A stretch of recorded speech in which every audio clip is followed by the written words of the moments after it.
ಜ್ಯೇಷ್ಠ ನಕ್ಷತ್ರದಲ್ಲಿ ಜನಿಸಿದವರಿಗೆ ಕೋಪ ಹೆಚ್ಚು, ಜೊತೆಗೆ ತಮಗೆ ಬೇಕಾದುದನ್ನು ಪಡೆಯಲು ಹೋರಾಡುತ್ತಾರೆ. ಈ ನಕ್ಷತ್ರದಲ್ಲಿ ಜನಿಸಿದವರ ಸ್ವಭಾವ, ವೃತ್ತಿ ಜೀವನ, ಕೌಟುಂಬಿಕ ಜೀವನ ಹಾಗೂ ಆರೋಗ್ಯ ಹೇಗಿರುತ್ತೆ ಅನ್ನೋದ್ರ ಮಾಹಿತಿ ಇಲ್ಲಿದೆ. ಜ್ಯೇಷ್ಠವು 27 ನಕ್ಷತ್ರ ಪುಂಜಗಳ ಸರಣಿಯಲ್ಲಿ 18ನೇ ನಕ್ಷತ್ರ ಪುಂಜವಾಗಿದೆ. ಜ್ಯೇಷ್ಠ ನಕ್ಷತ್ರದಲ್ಲಿ ಸುರುಳಿಯ ಆಕಾರವನ್ನ ತೋರಿಸೋ 3 ನಕ್ಷತ್ರಗಳಿವೆ. ಹಾಗಾಗಿ ಇದು ಕುತ್ತಿಗೆಗೆ ಹಾಕಿಕೊಂಡ ಪೆಂಡೆಂಟ್ನಂತೆಯೂ ಕಾಣುತ್ತದೆ. ಜ್ಯೇಷ್ಠ ನಕ್ಷತ್ರದ ಅಧಿದೇವತೆ ಇಂದ್ರ ಮತ್ತು ಅಧಿಪತಿ ಬುಧ. ಜ್ಯೇಷ್ಠ ನಕ್ಷತ್ರದ ಅರ್ಥವು ಬೆಳೆಯುವುದು ಅಥವಾ ವಯಸ್ಸಾಗುವುದು ಎಂದರ್ಥ. ಜ್ಯೇಷ್ಠ ನಕ್ಷತ್ರದ ಬಣ್ಣವನ್ನ ಕೆಂಪು ಎಂದು ಹೇಳಲಾಗುತ್ತದೆ. ಕೆಲವು ಪುರಾತನ ವಿದ್ವಾಂಸರ ಪ್ರಕಾರ ಈ ನಕ್ಷತ್ರವು ದೊಡ್ಡದಾಗಿದೆ ಮತ್ತು ಹೆಚ್ಚು ಶ್ರೇಷ್ಠವಾಗಿರುವುದರಿಂದ ಜ್ಯೇಷ್ಠ ಎಂದು ಕರೆಯಲಾಯಿತು. ಕೆಲವು ವಿದ್ವಾಂಸರು ಇದನ್ನ ಆದಿಶಕ್ತಿಯ ಕಿವಿಯೋಲೆ ಎಂದು ಪರಿಗಣಿಸುತ್ತಾರೆ. ಈ ನಕ್ಷತ್ರದಲ್ಲಿ ಜನಿಸಿದವರ ಸ್ವಭಾವ, ಗುಣಲಕ್ಷಣಗಳು, ಕೌಟುಂಬಿಕ ಜೀವನ ಇನ್ನು ಮುಂತಾದವುಗಳ ಕುರಿತ ಮಾಹಿತಿ ಈ ವಿಡಿಯೋಲಿದೆ. ಜ್ಯೇಷ್ಠ ನಕ್ಷತ್ರವು ಗಣಮೂಲ ನಕ್ಷತ್ರಗಳ ವರ್ಗದಲ್ಲಿ ಬರುತ್ತದೆ. ಬುಧ ಮತ್ತು ಮಂಗಳನ ಪ್ರಭಾವವು ಈ ನಕ್ಷತ್ರದ ಸ್ಥಳೀಯರ ಮೇಲಿರುತ್ತದೆ. ಈ ನಕ್ಷತ್ರ ಪುಂಜದಲ್ಲಿ ಮೂಲ ನಕ್ಷತ್ರ ಪುಂಜಗಳ ಪರಿಣಾಮಗಳು ಸಹ ಸ್ಪಷ್ಟವಾಗಿ ಗೋಚರಿಸುತ್ತವೆ. ಜ್ಯೇಷ್ಠ ನಕ್ಷತ್ರದಲ್ಲಿ ಜನಿಸಿದವರಲ್ಲಿ ಕೋಪ ಜಾಸ್ತಿ ಇರುತ್ತೆ. ಇವರಲ್ಲಿ ಮಹತ್ವಾಕಾಂಕ್ಷೆಗಳು ಹೆಚ್ಚು. ಅವರು ಪ್ರದರ್ಶನ ಮಾಡಲು ಸಹ ಇಷ್ಟಪಡುತ್ತಾರೆ. ಹೋರಾಟದ ಮೂಲಕ ಇವರು ತಮಗಾಗಿ ಉತ್ತಮ ಸ್ಥಳವನ್ನು ಸಹ ಕಂಡುಕೊಳ್ಳುತ್ತಾರೆ. ಈ ನಕ್ಷತ್ರದಲ್ಲಿ ಲೈಂಗಿಕ ಆಸಕ್ತಿಯೂ ಹೆಚ್ಚು. ಯಾವುದೇ ವಿಷಯದ ಬಗ್ಗೆ ಸುಳ್ಳು ಹೇಳೋ ಅಥವಾ ಉತ್ಪ್ರೇಕ್ಷೆ ಮಾಡೋ ಪ್ರವೃತ್ತಿಯನ್ನು ಅವರಲ್ಲಿ ಕಾಣಬಹುದು. ಕೆಲವರು ತಮ್ಮ ಸ್ಥಾನದಿಂದ ತೃಪ್ತರಾಗುತ್ತಾರೆ. ಆದರೆ ಚಂದ್ರನ ಸ್ಥಾನವು ಉತ್ತಮವಾಗಿಲ್ಲದಿದ್ದರೆ ಜೀವನದಲ್ಲಿ ಅಸಮಾಧಾನವು ಮೇಲುಗೈ ಸಾಧಿಸುತ್ತದೆ. ವ್ಯಕ್ತಿಯು ಚಿಕ್ಕ ವಯಸ್ಸಿನಲ್ಲಿ ದೈಹಿಕ ಮತ್ತು ಮಾನಸಿಕ ಪ್ರಬುದ್ಧತೆಯನ್ನ ಪಡೆಯುತ್ತಾನೆ. ಅವರು ತಮ್ಮ ಜವಾಬ್ದಾರಿಗಳನ್ನು ಸಮಯಕ್ಕೆ ಮುಂಚಿತವಾಗಿ ಅರಿತುಕೊಳ್ಳುತ್ತಾರೆ. ಅವರು ದ್ವೇಷ ಮತ್ತು ಅಸೂಯೆಯ ಭಾವನೆಗಳನ್ನು ಸಹ ಹೊಂದಿರಬಹುದು. ಅವರಿಗೂ ಇತರರಿಗಿಂತ ಮುಂದೆ ಬರಬೇಕೆಂಬ ಮಹದಾಸೆ ಇರುತ್ತದೆ. ಅನೇಕ ಬಾರಿ ವ್ಯಕ್ತಿಯು ಕೆಟ್ಟ ಪ್ರಭಾವಗಳಿಂದ ಹತಾಶೆಗೆ ಹೋಗಬಹುದು. ಆದ್ದರಿಂದ ಅವನು ಈ ಸಂದರ್ಭಗಳನ್ನು ತಪ್ಪಿಸಲು ಪ್ರಯತ್ನಿಸಬೇಕು. ಅವರು ಸಮಯದ ಮೌಲ್ಯವನ್ನ ಅರ್ಥ ಮಾಡಿಕೊಳ್ಳುತ್ತಾರೆ ಮತ್ತು ಸಮಯಕ್ಕೆ ತಮ್ಮ ಕೆಲಸವನ್ನ ಪೂರ್ಣಗೊಳಿಸಲು ಪ್ರಯತ್ನಿಸುತ್ತಾರೆ. ಜವಾಬ್ದಾರಿಗಳಿಗೆ ಪ್ರಾಮಾಣಿಕ ಮತ್ತು ನಿಷ್ಠಾವಂತರಾಗಿರುತ್ತಾರೆ. ಈ ವ್ಯಕ್ತಿ ಕೇವಲ ಸಾಮಾನ್ಯ ಕೆಲಸಗಳಿಗೆ ಸೀಮಿತವಾಗಿಲ್ಲ. ಅವನು ವೇಗವಾಗಿ ಕಲಿಯುತ್ತಾನೆ. ಜೀವನದ ಕಷ್ಟಕರ ಸಂದರ್ಭಗಳನ್ನು ಬುದ್ಧಿವಂತಿಕೆಯಿಂದ ಎದುರಿಸುತ್ತಾನೆ. ಅವರ ಚಡಪಡಿಕೆ ಕೆಲವೊಮ್ಮೆ ಅವರ ಕೆಲಸದಲ್ಲಿ ವೈಫಲ್ಯವನ್ನ ತರಬಹುದು. ಅವರು ಪ್ರಾಮಾಣಿಕರು ಮತ್ತು ಕಹಿ ಉಳ್ಳವರೂ ಆಗಿರುತ್ತಾರೆ. ಇದರಿಂದ ಜನರು ಅವರೊಂದಿಗೆ ಸ್ನೇಹ ಬೆಳೆಸುವ ಮೊದಲು 2 ಬಾರಿ ಯೋಚಿಸುತ್ತಾರೆ. ಸ್ಥಳೀಯರ ವ್ಯಕ್ತಿತ್ವದಲ್ಲಿ ಮಾಧುರ್ಯದ ಕೊರತೆ ಇರಬಹುದು. ಜ್ಯೇಷ್ಠ ನಕ್ಷತ್ರದವರ ಕೌಟುಂಬಿಕ ಜೀವನವು ಶಾಂತಿಯುತವಾಗಿರುತ್ತದೆ ಮತ್ತು ಅವರು ಕುಟುಂಬದ ಬಗ್ಗೆ ಪ್ರೀತಿ ಮತ್ತು ಏಕತೆಯ ಭಾವನೆಯನ್ನ ಹೊಂದಿದ್ದಾರೆ.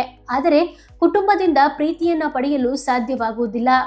ತಾಯಿ ಮತ್ತು ಸಹೋದರರ ಪ್ರೀತಿಯ ಕೊರತೆ ಇದೆ. ಕುಟುಂಬದ ಸದಸ್ಯರು ಇವರನ್ನ ಹೆಚ್ಚು ಇಷ್ಟಪಡುವುದಿಲ್ಲ. ಜೀವನ ಸಂಗಾತಿಯ ಒತ್ತಡವು ಇವರ ಮೇಲೆ ಹೆಚ್ಚು ಇರುತ್ತದೆ. ಸಂಗಾತಿ ಇವರ ಮೇಲೆ ಪ್ರಾಬಲ್ಯ ಸಾಧಿಸಲು ಪ್ರಯತ್ನಿಸಬಹುದು. ಆದರೆ ವೈವಾಹಿಕ ಸಂತೋಷವನ್ನ ಪಡೆಯುತ್ತಾರೆ ಮತ್ತು ಜೀವನ ಸಂಗಾತಿಯು ತಪ್ಪು ವಿಷಯಗಳಿಂದ ಅವರನ್ನು ರಕ್ಷಿಸಲು ಪ್ರಯತ್ನಿಸುತ್ತಾರೆ.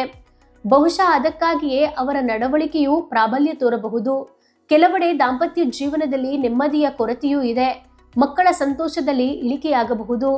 ಸ್ಥಳೀಯನು ತನ್ನ ಅತ್ತೆಯ ಕಡೆಯಿಂದ ತೊಂದರೆಗೊಳಗಾಗಬಹುದು. ಇದು 18ನೇ ನಕ್ಷತ್ರವಾಗಿದೆ ಮತ್ತು ಬುಧನು ಆಳುತ್ತಾನೆ. ಗುದದ್ವಾರ, ಜನನಾಂಗದ ಅಂಗಗಳು, ಕೊಲೋನ್, ಅಂಡಾಶಯಗಳು ಮತ್ತು ಗರ್ಭಾಶಯಗಳು ಜ್ಯೇಷ್ಠ ನಕ್ಷತ್ರದ ಅಡಿಯಲ್ಲಿ ಬರುತ್ತದೆ. ವ್ಯಕ್ತಿಯು ಈ ನಕ್ಷತ್ರದಿಂದ ಪೀಡಿತನಾಗಿದ್ದರೆ ವ್ಯಕ್ತಿಯು ಆ ಅಂಗಾಂಗಗಳಿಗೆ ಸಂಬಂಧಿಸಿದ ಕಾಯಿಲೆಯಿಂದ ಬಳಲೋ ಸಾಧ್ಯತೆ ಇದೆ. ಕುತ್ತಿಗೆ ಮತ್ತು ಮುಂಡದ ಬಲಭಾಗವು ಜ್ಯೇಷ್ಠ ನಕ್ಷತ್ರದ ಪ್ರದೇಶದಲ್ಲಿ ಬರುತ್ತದೆ. ಜ್ಯೇಷ್ಠ ನಕ್ಷತ್ರವನ್ನ ವಾತದ ಪ್ರಬಲ ನಕ್ಷತ್ರವೆಂದು ಪರಿಗಣಿಸಲಾಗಿದೆ. ಇದರಿಂದ ಹೊಟ್ಟೆ ಉಬ್ಬರ, ಹೊಟ್ಟೆಯಲ್ಲಿ ಗ್ಯಾಸ್, ಸಂಧಿವಾತ ಮುಂತಾದ ಕಾಯಿಲೆಗಳು ಬೇಗ ಬಾಧಿಸುತ್ತದೆ. ಈ ನಕ್ಷತ್ರವು ಬಾಧಿತವಾದಾಗ ಮೇಲೆ ತಿಳಿಸಿದ ಅಂಗಗಳಿಗೆ ಸಂಬಂಧಿಸಿದ ಸಮಸ್ಯೆಗಳನ್ನು ಎದುರಿಸಬೇಕಾಗುತ್ತದೆ. ಈ ನಕ್ಷತ್ರದಲ್ಲಿ ಜನಿಸಿದ ವ್ಯಕ್ತಿಯು ಚಿಕ್ಕ ವಯಸ್ಸಿನಿಂದಲೇ ಸಂಪಾದಿಸಲು ಪ್ರಾರಂಭಿಸುತ್ತಾನೆ. ಮನೆಯಿಂದ ಹೊರಹೋಗುವ ಮೂಲಕ ಅವನು ತನ್ನ ಪ್ರಯತ್ನದ ಮೂಲಕ ಹಣವನ್ನು ಗಳಿಸುತ್ತಾನೆ.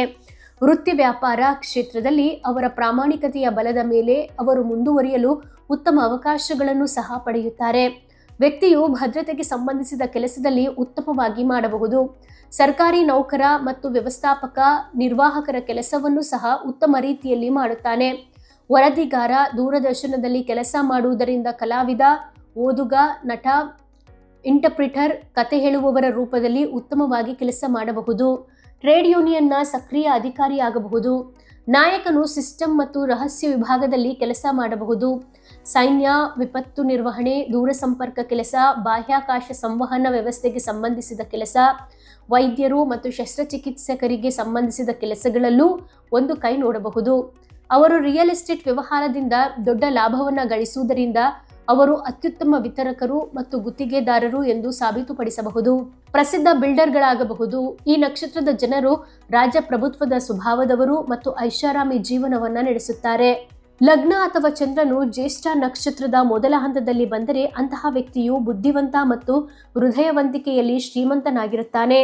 ಅವರ ನಡವಳಿಕೆಯಿಂದ ದಿಟ್ಟತನವಿರಬಹುದು. ಅವನು ಗಂಭೀರ ಮತ್ತು ತಾಳ್ಮೆಯಿಂದಿರುತ್ತಾನೆ. ಭಾಷಣ ಕಲೆಯಲ್ಲಿ ಅರ್ಹತೆ ಪಡೆಯಬಹುದು.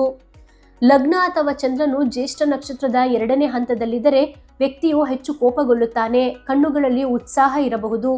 ಲಗ್ನ ಅಥವಾ ಚಂದ್ರನು ಜ್ಯೇಷ್ಠ ನಕ್ಷತ್ರದ 3ನೇ ಹಂತದಲ್ಲಿ ಬಂದರೆ ವ್ಯಕ್ತಿಯು ಕಡಿಮೆ ಬುದ್ಧಿವಂತಿಕೆಯನ್ನ ಹೊಂದಿರುತ್ತಾನೆ. ಬುದ್ಧಿಶಕ್ತಿ ತುಂಬಾ ಬಲವಾಗಿಲ್ಲ. ದುರುಪಯೋಗ ಮಾಡುವವನಾಗಿರಬಹುದು. ಲಗ್ನ ಅಥವಾ ಚಂದ್ರನು ಜ್ಯೇಷ್ಠ ನಕ್ಷತ್ರದ 4ನೇ ಪಾದದಲ್ಲಿ ಬಂದರೆ ಆ ವ್ಯಕ್ತಿಯು ಚಂಚಲನಾಗಿರುತ್ತಾನೆ ಮತ್ತು ಒಂದೇ ಸ್ಥಳದಲ್ಲಿ ಉಳಿಯಲು ಸಾಧ್ಯವಿಲ್ಲ. ಹಿರಿಯರ ಪ್ರೀತಿಯ ಬಗ್ಗೆ ಅಸಡ್ಡೆ ಬರಬಹುದು. ಜ್ಯೇಷ್ಠ ನಕ್ಷತ್ರದ ದುಷ್ಪರಿಣಾಮಗಳನ್ನು ತಪ್ಪಿಸಲು ನೀವು ವಿಷ್ಣು ದೇವರನ್ನ ಆರಾಧಿಸಬೇಕು. ವಿಷ್ಣು ಸಹಸ್ರನಾಮವನ್ನ ಪಠಿಸುವುದರಿಂದ ದುಃಖಗಳಿಂದ ಮುಕ್ತಿ ದೊರೆಯುತ್ತದೆ. ಇದರೊಂದಿಗೆ ದುರ್ಗಾದೇವಿ ಮತ್ತು ಕಾಳಿ ಮಾತೆಯನ್ನ ಪೂಜಿಸುವುದರಿಂದ ಸಿಗೋ ಫಲವು ಶುಭ ಎಂದು ಹೇಳಲಾಗುತ್ತೆ.